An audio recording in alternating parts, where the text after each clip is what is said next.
Have you ever wondered what it looks like when a single news headline unleashes decades of pent-up emotion? Well, today we're going to dig into why a major political development had people literally dancing in the streets of a Venezuelan-American community, and what their tears of joy can tell us about a nation's really painful history. And this quote, wow, it just cuts right to the heart of it all. This wasn't just some political headline for people. This was personal. We're talking about a moment that ranks right up there with the biggest, most profound events in a person's life. That's the level of emotion we're dealing with here. So that's the big question, right? What is behind this incredible outpouring of emotion? To really get it, we need to unpack the history, the personal journeys, and the hopes that were buried for so long and just came rushing to the surface. So yeah, let's get into it. All right, so let's set the scene. Our story starts in Doral, Florida.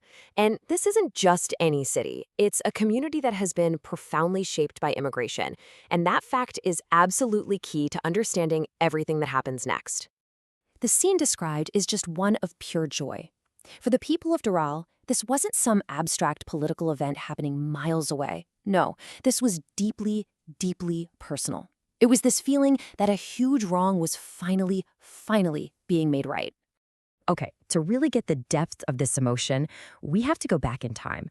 You gotta understand, this isn't a story about a single day's news. This is a story that's been building for decades. The mayor of Doral basically traces it all back 27 years, to when Hugo Chavez came to power. His election, for many, was the start of a long period of oppression that completely changed Venezuela. And, well, it all led up to this moment. And you can really see the contrast right here. On one side, you have the memory of what was a thriving, rich country with so many resources. And on the other, the grim reality that so many people had to flee from.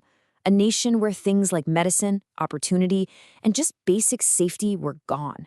So this brings us to the people themselves, right? The individuals who had to make that impossible, life-altering decision to leave their home, to leave everything behind. Their stories are really the key to understanding why this news hit so hard. Get this, a full 40% of the residents in Doral are from Venezuela. Just think about that for a second. That's a huge number.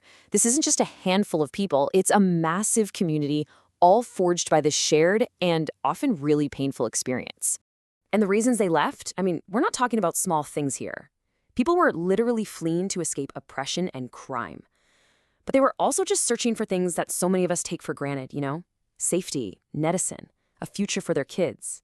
And you know what's really interesting is that, according to Doral's mayor, this didn't all happen at once. Some people were incredibly perceptive. They left decades ago, right when Hugo Chavez was elected, because they'd seen what happened in other places, like Cuba, and they just knew what was coming.